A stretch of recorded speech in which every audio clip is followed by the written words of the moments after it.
बिस्मिल्लाहिर्रहमानिर्रहीम। Dear aspirants, अस्सलाम वालेकुम। डियर एस्पिरेंट्स, आज हम फिफ्थ लेक्चर देखेंगे एटीए का। और लास्ट लेक्चर थोड़ा सा लेंथी था और थोड़ा सा जल्दी में भी किया। अगर आपको कोई चीज़ समझ नहीं आई तो हम एक व्हाट्सएप के ऊपर एक सेशन रख लेंगे जिसमें मैं आपकी क्यूरीज़ ले लूँगा और फिर उन क्यूरीज़ का मैं आपको जो है वो रिप्लाई कर दूँगा। और जो चीज़ आपको समझ नहीं आई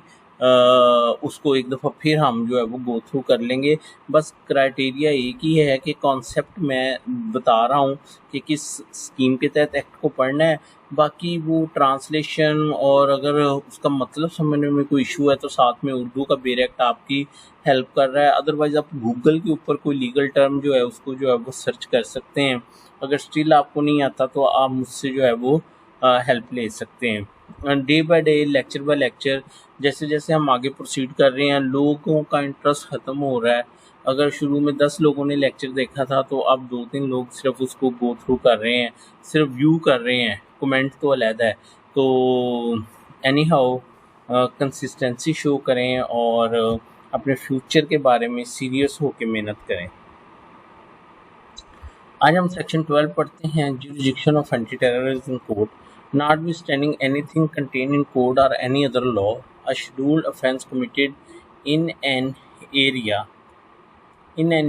a province or the Islamabad capital territory shall be triable only by the anti-terrorism court exercising territorial jurisdiction in relation to such area। अब वो क्या कह रहा है? वो कह रहा है कोई ऐसा ऑफेंस जो कि शेड्यूल ऑफेंस जो कि वो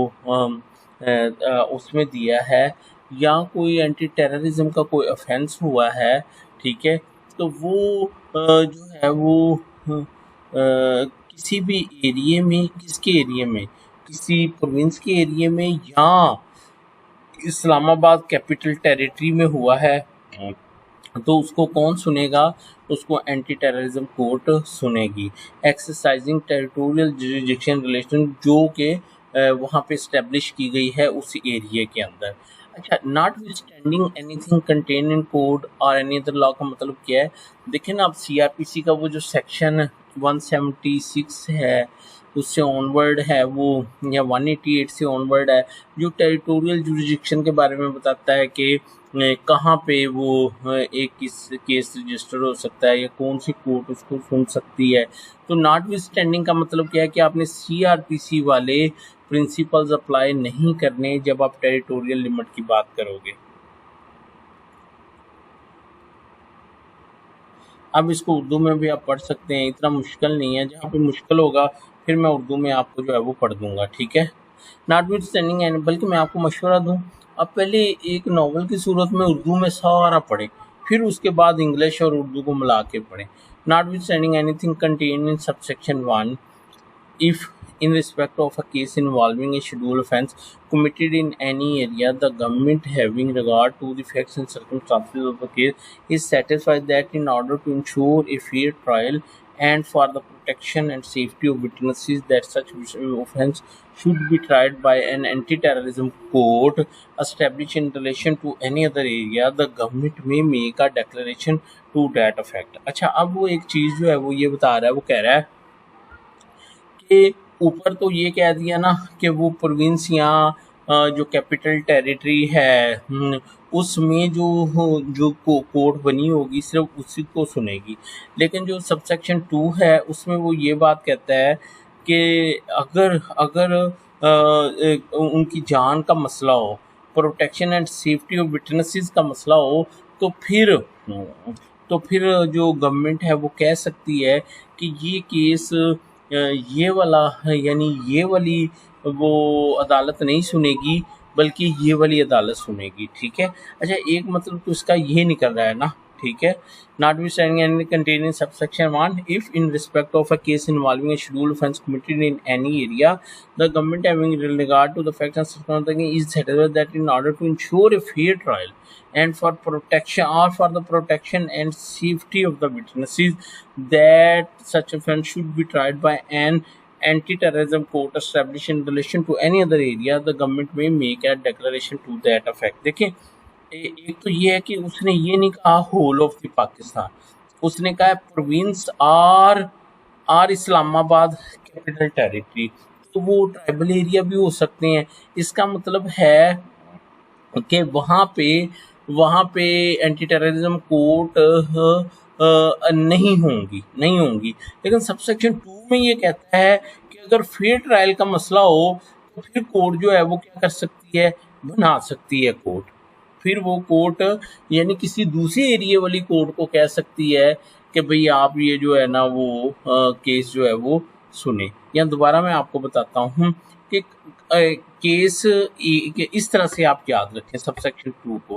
कि एक एरिया में जो है वो ऑफेंस हुआ है, चाहे उधर एंटी टेररिज्म कोर्ट है या नहीं है, लेकिन इशू ये है कि वहाँ पे उनकी जान को खतरा है विटनेसेस की, या फेयर ट्रायल का है कि वहाँ पे फेयर ट्रायल नहीं हो सकता पहले वाली जगह पे, तो उस सूरत में क्या हो सकता है कि गवर्नमेंट उस केस को किसी दूसरी एरिया की जो कोर्ट है उसको वो केस जो है उसको उसके हद तक नोटिफिकेशन कर सकती है कि वो ये केस सुने। एक्सप्लेनेशन है, वो कह रहा है where an anti-terrorism court is established in relation to two or more areas, such an anti-terrorism court shall be deemed for the purpose of this subsection to have been established in relation to each of such areas। अच्छा, अब वो क्या कह रहा है, वो कह रहा है कि ये भी कहा जा सकता है, मसलन समझ लें आप एक डिस्ट्रिक्ट भावलपुर है और एक डिस्ट्रिक्ट लोधरा है, ठीक है, तो उन दोनों डिस्ट्रिक्ट के लिए एक ही एंटी टेररिज्म कोर्ट बनाई गई है, ठीक है। अच्छा, तो वो ये है कि फ़र्ज़ करें कि वो लोधरा का केस है, ठीक है, तो अब ये एक्सप्लेनेशन ये कहती है कि जब वो सबसेक्शन 2 के तहत उसको किसी दूसरी कोर्ट को ट्रांसफ़र करना होगा, यानी तो फिर ये नहीं देखा जाएगा कि भावलपुर भी है, फिर उस पूरे एरिया को मिला के एक ही एरिया समझा जाएगा और केस कहीं और शिफ्ट कर दिया जाएगा। अब मैं दोबारा इस एक्सप्लेनेशन को पढ़ता हूँ, आपको समझ आ जाएगी। Where an anti terrorism court is establish in relation to 2 और मोर एरियाज, कि वो जो एंटी टेररिज्म कोर्ट है वो दो से ज़्यादा एरियाज के लिए, such anti terrorism court shall be deemed for the purpose of this section to have been establish in relation to each of such area. तो उस सूरत में ये जो एंटी टेररिज्म कोर्ट है वो हर एरिया के लिए जो है वो क्या की जाएगी, वो कंसीडर की जाएगी। यानी अगर सबसेक्शन 2 के तहत वो ट्रांसफ़र करना हुआ केस, तो फिर वो एंटी टेररिज्म कोर्ट की जुरिडिक्शन जितने भी एरियाज में है उससे बाहर किसी को फेडरल गवर्नमेंट क्या कर सकती है, शिफ्ट कर सकती है। Where a declaration is made in respect of an offence committed in an area in a province or the Islamabad capital territory, any prosecution in respect of such offence shall be instituted only in anti-terrorism court established in relation to such area, and if any prosecution in respect of such offence is pending immediately before such declaration in any other court, the same shall stand transferred to such anti-terrorism court, and such anti-terrorism court shall proceed with such cases from the stages at which it was pending at the time without the necessity of recalling any witness। अच्छा, subsection 3 ये कहता है कि ये जब anti terrorism act बन गया उसके बाद अब अगर कोई भी एंटी टेररिज्म एक्ट से मुतल्लक, चाहे वो मजिस्ट्रियल काम है यानी इन्वेस्टिगेशन स्टेज पे है, कोई रिमांड का इशू है, कोई इशू है, वो कह रहा है कि वो सारी की सारी जो प्रोसिक्यूशन होगी ना वो कहाँ पे इंस्टीट्यूट होगी, वो रिमांड कहाँ पे आएंगे, वो एंटी टेररिज्म कोर्ट के अंदर आएंगे। एक बात होगी। और इवन अगर वो कहता है कि ये एक्ट बनने के बाद वो कहीं पे ऑलरेडी पेंडिंग थी पिछले लॉ के तहत, तो वो कहता है वो भी किसको ट्रांसफ़र हो जाएगी, इस कोर्ट को ट्रांसफ़र हो जाएगी। अब मैं दोबारा इसको पढ़ता हूँ। Where a declaration is made in respect of an offence committing in an area in a province or the Islamabad capital territory, any prosecution in respect of such offence shall be instituted only in the anti terrorism court establish in relation to such area, and if any prosecution in respect of such area is pending immediately before such declaration in any other court, the same shall stand transferred to such anti-terrorism court, and such anti-terrorism court shall proceed with such case from the stage at which it was pending at the time without the necessity of recalling any witness. इसका crux ये भी हो सकता है कि अगर मसलन एक शेड्यूल ऑफेंस के बारे में एक ऑफेंस हुआ है, तो अब उसकी एफआईआर से लेके या एफआईआर के बाद से लेके तो बाकी सारी प्रोसीडिंग जो है वो एंटी टेररिज्म कोर्ट में होगी, और अगर पहले से वो शेड्यूल ऑफेंस का कहीं पे कोई केस चल रहा है तो वो भी उस कोर्ट को जो है वो शिफ्ट हो जाएगा। Section 13 Establishment of Anti-Terrorism Court for the purpose of providing for the speedy trial of the cases under this act and of scheduled offences, the federal government or if so directed by the government, the provincial government may establish by notification one or more of anti-terrorism court in relation to each territorial area as specified by the Lahore by High Court concerned। तो वो high court जिस area के लिए कहेगी उसमें government क्या करेगी, anti terrorism court जो है उसको एस्टेब्लिश कर देगी। ठीक है, अच्छा, where more anti-terrorism court than one have been established in any area, the government in consultation with Chief Justice of the High Court shall designate a judge of any such court to be an administrative judge, and all cases triable under this act pertaining to said area shall be filed before the said court, and such judge may either try the case himself or assign any case or cases for trial to any other anti-terrorism court at any time prior to the framing of the charge. The case shall be assigned to a court of one case at a time। अच्छा, ये क्या चीज़ है? ये है, देखिए मेरी बात सुने, फ़र्ज़ करें लाहौर है, अब लाहौर में 2, 4, 6 एंटी टेररिज्म कोर्ट हैं। ठीक है, अच्छा, अब हमने ऊपर ये पढ़ लिया कि वो इन्वेस्टिगेशन यानी वो देखें ना, जब एक एफआईआर लॉन्च हो जाती है उसके बाद कौन कौन सी स्टेजेस आती हैं, रिमांड की स्टेज आती है, बेल की स्टेज आती है, ठीक है, फिर चालान सबमिशन की डेट आती है। ठीक है, तो वो कहता है कि अगर एक से ज़्यादा कोर्ट्स इस्टेब्लिश हैं तो अब ये जो फ्रेमिंग ऑफ चार्ज तक का जो काम है ये कौन करेगा, उनमें से कोई एक जज करेगा जिसको क्या कहेंगे, एडमिनिस्ट्रेटिव जज कहेंगे। वो उस केस को यानी सारे केस उसके पास जाएंगे, जो भी होगा वो उनको स्क्रूटनाइज करेगा, देखेगा, जैसे एक मजिस्ट्रेट काम करता है, फिर वो 173 का चालान भेजता है। तो बिल्कुल वो इसी तरह कह रहा है कि 173 या वो फ्रेमिंग ऑफ चार्ज तक का काम जो है वो एडमिनिस्ट्रेटिव जज करेगा, और फिर उसके बाद जब वो ट्रायल पे केस पहुंचेगा तो वो फिर वो जो क्या कहते हैं उसको, वो जो बाकी एंटी टेररिज्म कोर्ट है उनको मार्क हो जाएगा। अब मैं दोबारा पढ़ता हूँ, आपको समझ आ जाएगी। Where more anti-terrorism courts than one have been established in any area, the government in consultation with Chief Justice of High Court shall designate a judge of any such court to be an administrative judge। वो उसको administrative जज declare कर देगी। And all cases triable under this act pertaining to said area shall be filed before this said court. और हर किस्म की वो जो भी मसलन उसके बारे में वो आएगी, वो क्या कहते हैं, रिमांड हो गया या कोई मिसलेनियस एप्लीकेशंस आ गई, वो सारी एडमिनिस्ट्रेटिव जज जगह है। सच जज में इधर ट्राई द केस हिमसेल्फ, और उसके बाद वो जज यहाँ इसको खुद सुन सकता है, और असाइन एनी केस और cases for trial to any other anti terrorism court at any time prior to framing of charge. या वो जो है वो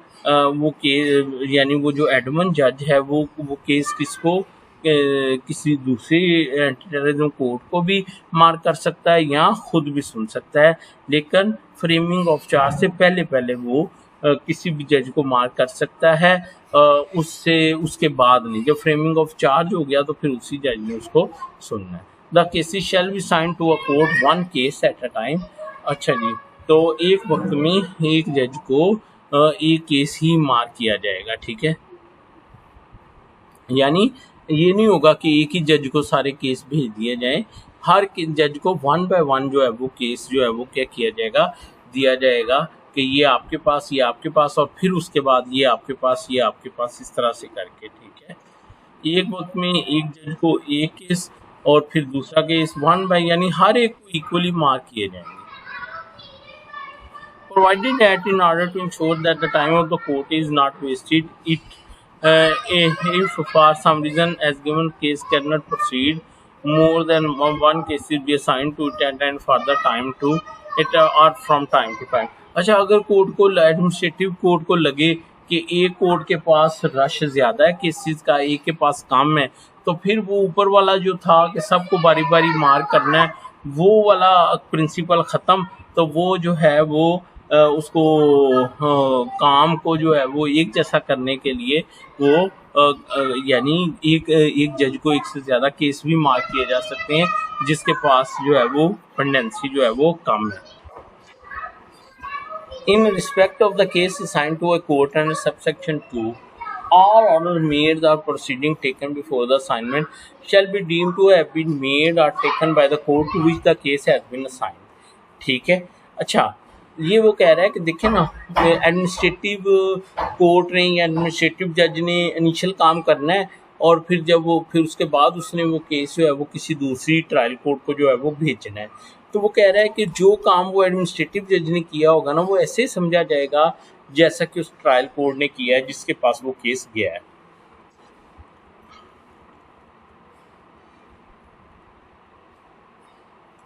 Notwithstanding anything contained in subsection 2 and subsection 3, the federal government, or if so desired by provincial, the provincial government shall, in addition to the existing anti-terrorism courts or such other anti-terrorism court as may be established in area, establish one such additional anti-terrorism court under this act at the principal seat of the each high court and appoint a judge of such high court as a judge of anti-terrorism court in consultation with the chief justice of the high court concerned, and where a judge of high court is appointed as a judge for any area under this act, he shall be the administrative judge for that area, and such administrative judge may, in addition to the power exercisable under this act, either so motu or on the application of any party at any stage of the proceeding, whether before or after the framing of charge, for sufficient cause, include as mentioned subsection 1 of section 20, transfer, withdraw, or recall any case pending before any other anti-terrorism court in that area, and may either try the case himself or make it over for trial to any other anti-terrorism court in that area। अच्छा, इसमें ये कहा गया है कि देखें ना, अब लाहौर हाई कोर्ट है तो लाहौर हाई कोर्ट की प्रिंसिपल सीट लाहौर में है, इसके अलावा उसके बेंचेस हैं भावलपुर में है, मुल्तान में है, पिंडी में है उसका बेंच। ठीक है, तो कहता है ऐसे भी हो सकता है कि जो प्रिंसिपल सीट है यानी लाहौर में भी एक एंटी टेररिज्म कोर्ट बना दी जाए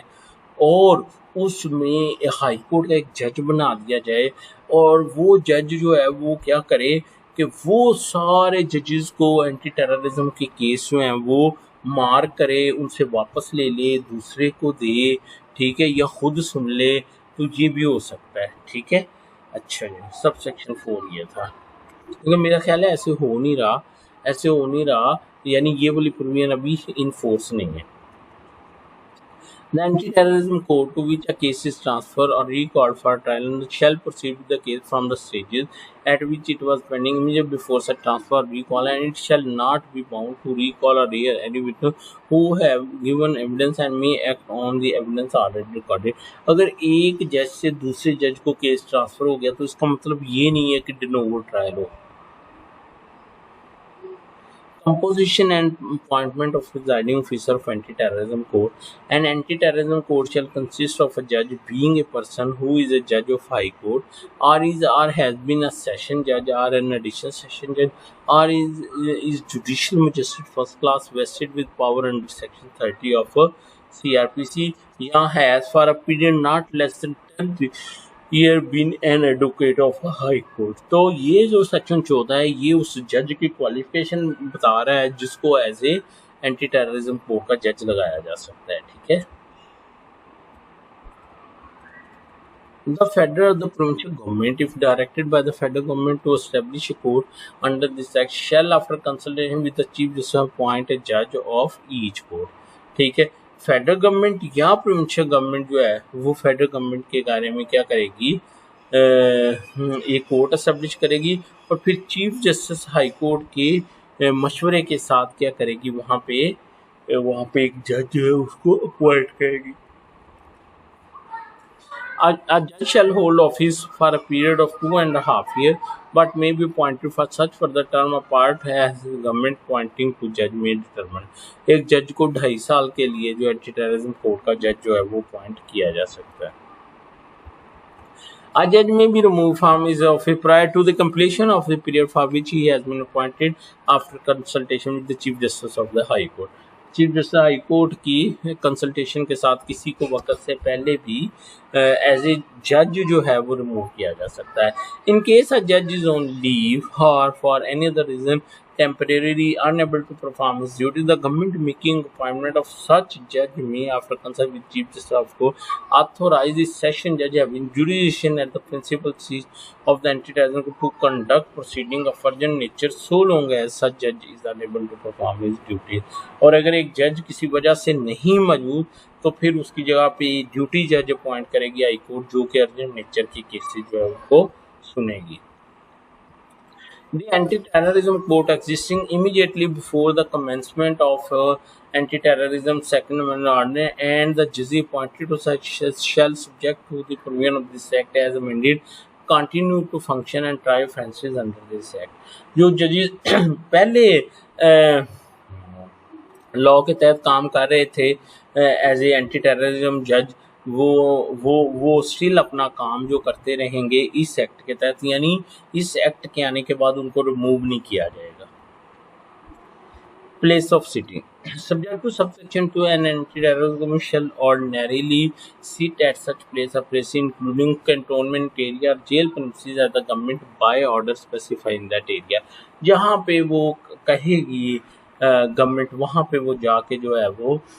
उसका वहाँ पे उसकी अदालत बन जाएगी। The government may direct that for the trial of a particular the court shall sit at such places including the place of occurrence of an offence as it may be specified. और government जो है वो case की नोयत के हिसाब से ये भी कह सकती है कि इसका at the place of occurrence जो है वो इसका ट्रायल होगा। Except in cases where a place of sitting has been specified, an entity may, if it consider it expedient or desirable, so to do either so motu or on the application of the public prosecutor sit for holding the trial of a case at any place including a mosque other than the ordinary place of its sitting। ले जी, ये वो कह रहा है कि अगर वो area जो है वो स्पेसिफाई नहीं किया गया ऊपर सबसेक्शन 2 में, तो फिर वो कोर्ट कहीं पे भी बैठ के केस सुन सकती है। इवन वो मॉस्क में बैठ के तो वो केस जो है उसको क्या कर सकती है, उसकी प्रोसीडिंग कर सकती है। मेरा जो रैशनल इसके पीछे ना वो ये है कि चूँकि एंटी टेररिज्म के जजेस को एक थ्रेट होती है, ठीक है, तो ये सिक्योरिटी पर्पज से जहाँ पे वो खुद को इजी फील करें वहाँ बैठ के वो उसका जो है वो ट्रायल कर सकते हैं। मेरा ख्याल ये है कि इसके पीछे रैशनल जो है वो ये है। Oath by anti-terrorism court. A judge of anti-terrorism court shall, at the commencement of proceeding, make oath in the make oath। Section 16 है वो कहता है oath by anti-terrorism court. A judge of an anti-terrorism court shall, at the commencement of proceeding under the make oath in the case of a Muslim on the Holy Quran, to the effect that he shall decide the case honestly, faithfully, and considering himself accountable to Almighty Allah, and in case of non-Muslim in accordance with the constitutional law and his conscience। और अगर वो non Muslim है तो जो उसके कानून के मुताबिक है और उसके ज़मीर के मुताबिक जो भी ओथ है वो उठाएगा वो, ठीक है। तो होप कि आपको इसकी समझ आ गई सेक्शन 16 की।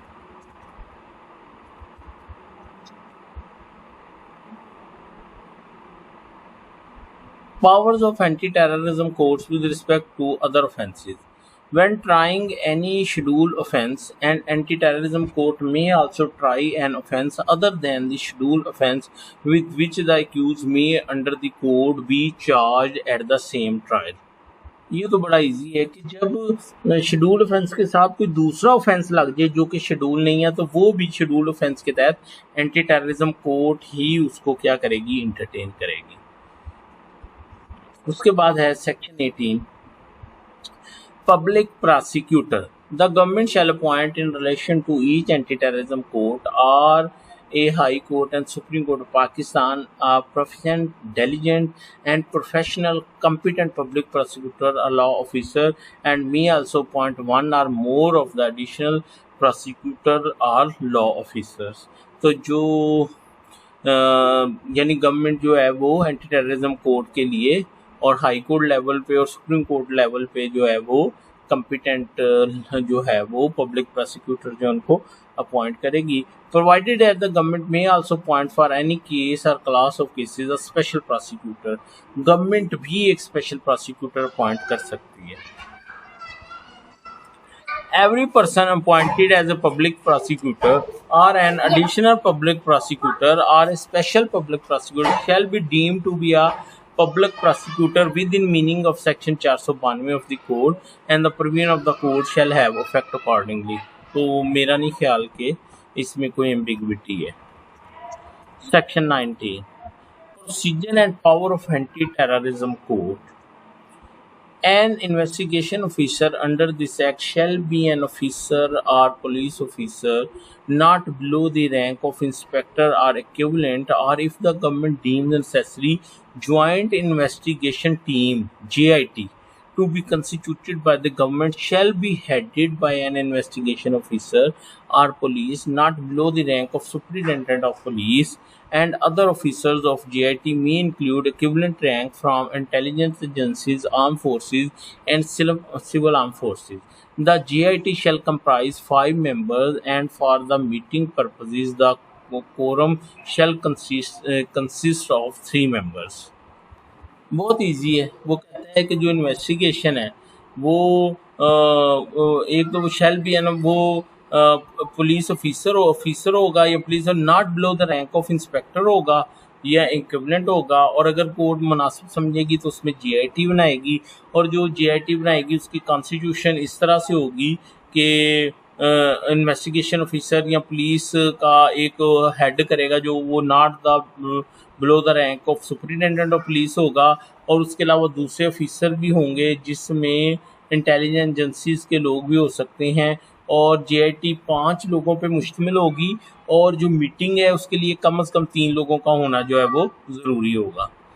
The investigation officer to the JIT, as the case may be, shall complete the investigation in respect of the cases triable by the court within 30 working days. The report under section 173 of the case shall be signed and forwarded by the investigation officer of the police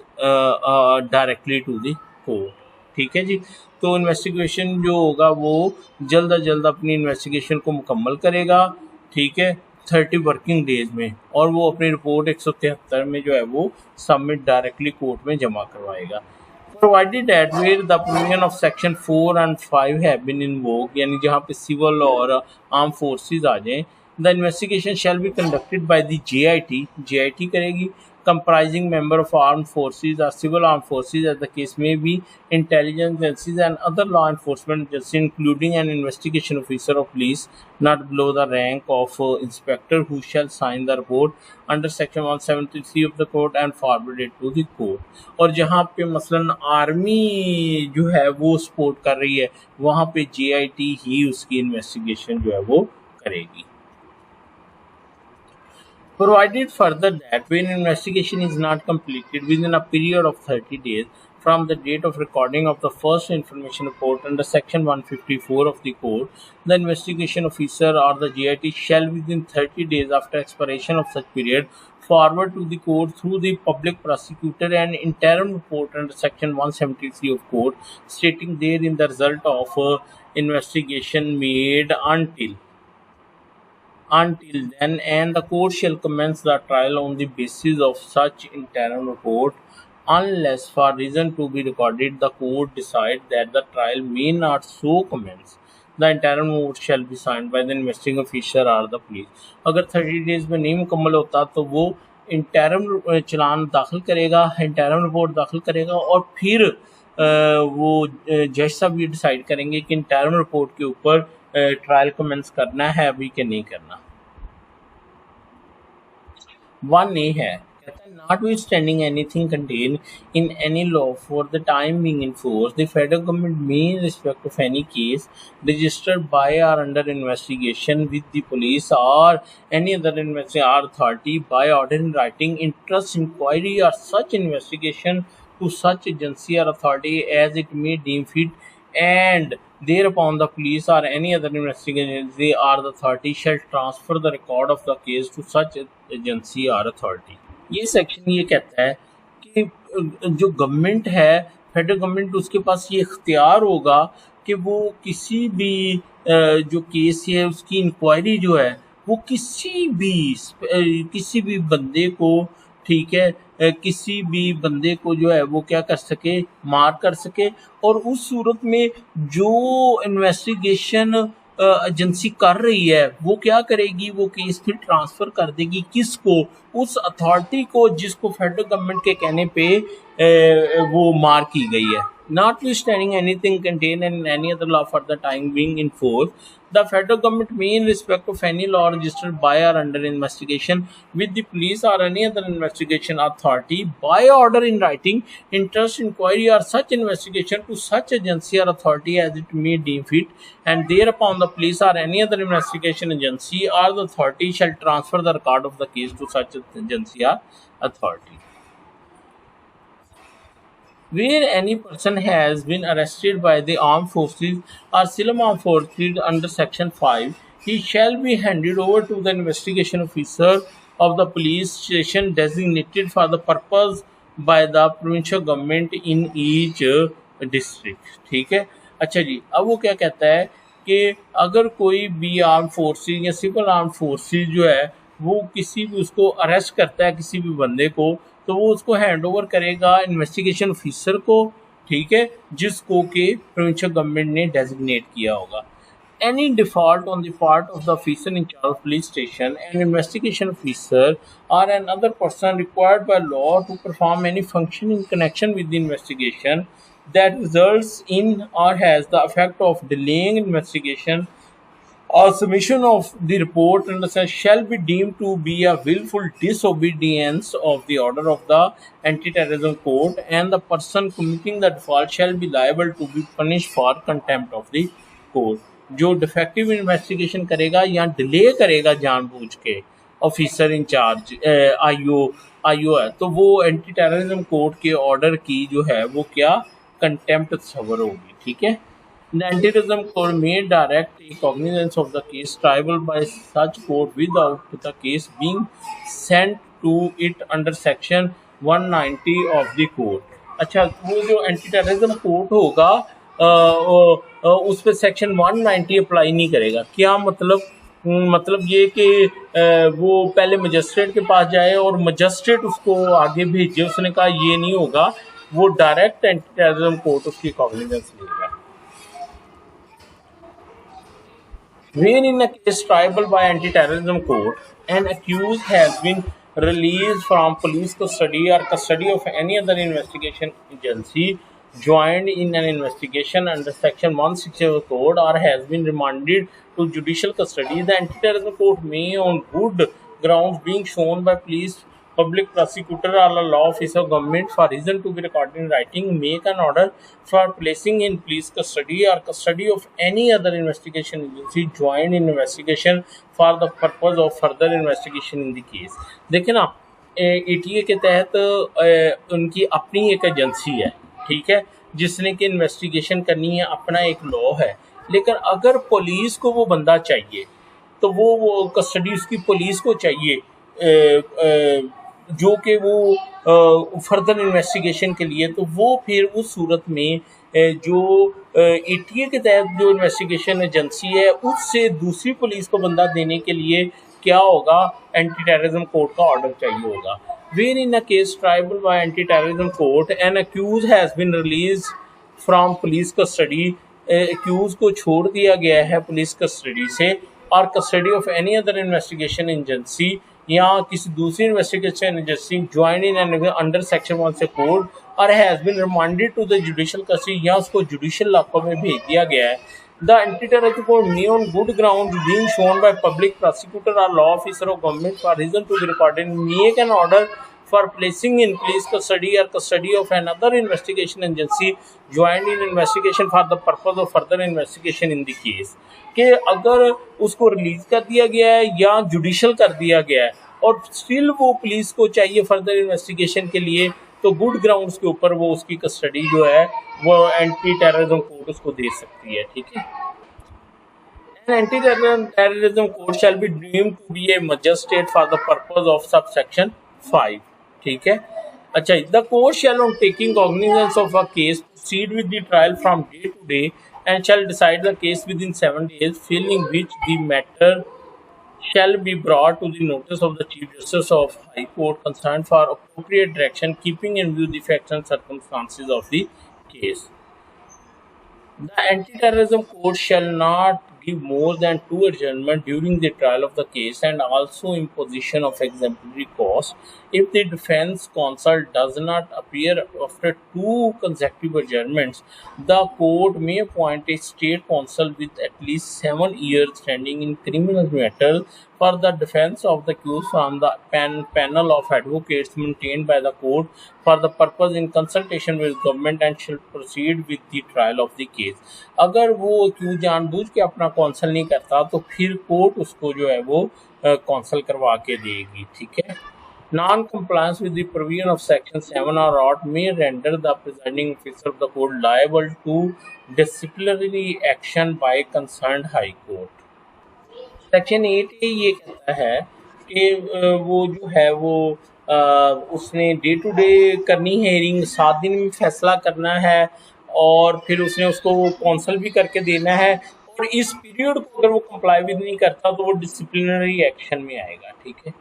notwithstanding in contained section 7 of the Explosive Substance Act or any other law for the time in force, if the consent or section of the appropriate authority where required is not received within 30 days of submission of the challan in the court, the same shall be deemed to have been given or accorded and the court shall proceed with the trial of the case। अच्छा, ये कहता है कि section 7 of explosive substance act, ये आप net से download करके पढ़ सकते हैं। उसके तहत अगर केस को स्टार्ट करने के लिए किसी अथॉरिटी की परमिशन की ज़रूरत हो और वो परमिशन नहीं मिली विद इन दैट टाइम, तो उस सूरत में ये समझा जाएगा 30 डेज़ के बाद कि वो परमिशन मिल गई और कोर्ट अपना चालान जो है वो प्रोसीडिंग जो है उसको स्टार्ट करेगा। ठीक है, An anti-terrorism court shall not merely by reason of change in composition of transfer of the case under section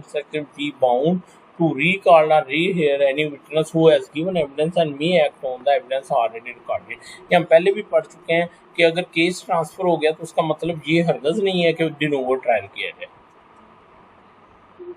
An accused person may be tried in his absence if the anti-terrorism court, after such inquiry as is deemed, is satisfied that such absence is deliberate and brought about with a view to impeding the course of justice। ये प्रीवियन ये कहती है कि trial in absentia हो सकता है अगर court को लगे कि वो जानबूझ के एक्सपाउंड कर गया है। Provided that the accused person shall not be tried under this subsection unless a proclamation has been published in respect of him in at least in one daily newspaper, including Sindhi language, required him to appear at a specified place within 7 days, filling which action may also be taken against him under section 88 of the code। ठीक है, तो ये section ये कहता है कि court पे उसको डायरेक्ट उसका नहीं वो स्टार्ट कर देगी, पहले उसको प्रोक्लेम्ड ऑफेंडर डिक्लेयर करेगी। ठीक है, उसके लिए एक पब्लिकेशन होगी न्यूज़पेपर में। ठीक है, और फिर उसके बाद क्या होगा, अगर वो 7 डेज़ में वहाँ नहीं पेश होता तो ना सिर्फ वो ट्रायल होगा बल्कि सेक्शन 88 के तहत जो है उसके अगेंस्ट अलहदा से कार्रवाई स्टार्ट होगी। Provided further that the court shall proceed with the trial after taking necessary steps to appoint an advocate at the expenses of the state to defend the accused person who is not before the court। अच्छा हाँ, अलबत्ता वो जो accused नहीं है उसके behalf पे एक कौंसल जो है वो ज़रूर मुकर्रर किया जाएगा जो उसकी एब्सेंस में उसकी वकालत करेगा।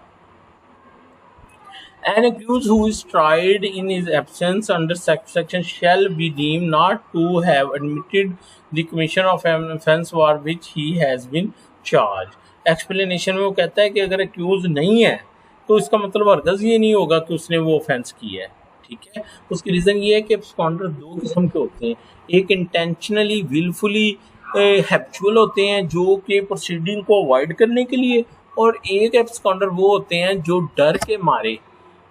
मारे खौफ से गायब हो जाते हैं। तो इसका मतलब ये, अगर वो खौफ से गायब हो गया तो इसका मतलब हरगज़ ये नहीं होगा कि वो उसने ये ऑफेंस किया है।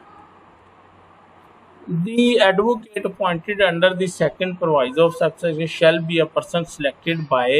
the anti-terrorism court for the purpose and shall be engaged at the expenses of the government। अच्छा, वो जो एक्यूज के लिए अपॉइंट होना है एडवोकेट, वो किसने करना है? वो एंटी टेररिज्म कोर्ट ने करना है। Nothing contained in subsection 10 or such shall be construed to deny the accused the right to consult or to be defended by a legal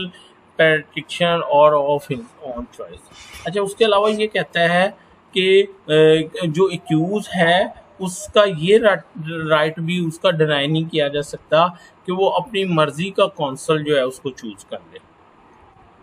If within 60 days from the date of his conviction, any person tried under subsection 10 appeared voluntarily or is apprehended and brought before the anti-terrorism court and proves to its satisfaction that he did not abscond or conceal himself for the purpose of avoiding the proceeding against him, the anti-terrorism court shall set aside his conviction and proceed to try him in accordance with the law for the offence with which he is charged। अगर x party उसको जो है वो हो गई है सज़ा और विद इन 60 डेज कन्विक्शन के वो आ जाता है और वो रीजनेबल ग्राउंड शो करता है कि वो जानबूझ के उसने अवॉइड नहीं किया था, तो कोर्ट उस कन्विक्शन को सेट असाइड करके मेरिट के ऊपर उसका ट्रायल करेगी। Provided that the anti-terrorism court may exercise its power under this in a case in which a person has aforesaid appeared before it after the expiration of the said period and satisfied that he could not appear within said time by reason of circumstances beyond his control। अच्छा, even 60 days के बाद अगर वो आ जाता है तो भी court उसका ट्रायल कर सकती है, बशर्ते कि वो बताए कि उसकी क्या मजबूरी थी, वो कोर्ट में पेश नहीं हो सका। Subject to other provisions, an anti-terrorism court shall for the purpose of trial of any offence have all the power of court of session and shall try such offences as if but occurrence as far as may be in accordance with the। तो वो session जज वाले इख्तियारात और CrPC के तहत उसका trial करेगी, ठीक है। Section 19 Mode of making search and arrest। The provision of the code except that of section shall mutatis mutandis apply to the searches and arrest by police officer and an officer of equivalent rank of the law enforcement agencies made under this act। तो लो जी, ये वो उसने क्या कहा है कि जो उसकी अरेस्ट एंड डिटेंशन से मुतल्लक, सर्च एंड अरेस्ट से मुतल्लक जो सीआरपीसी की प्रोविजन है वो यहाँ अप्लाई करेंगी। सेक्शन 19B है वो ये है Pre-trial scrutiny। Before commencement of the trial, the prosecutor shall scrutinize the case file to ensure that all pre-trial formalities have been completed so that the actual trial proceed uninterrupted from day to day। तो prosecutor की जिम्मेदारी होगी कि वो देखे कि वो तमाम फॉर्मेलिटीज़, वो लिस्ट और शेड्यूल ऑफ विटनेसेस सब कुछ पूरा है ताकि प्रॉम्प्टली वो केस जो है वो मुकम्मल हो सके। तो आज इतना ही काफ़ी है,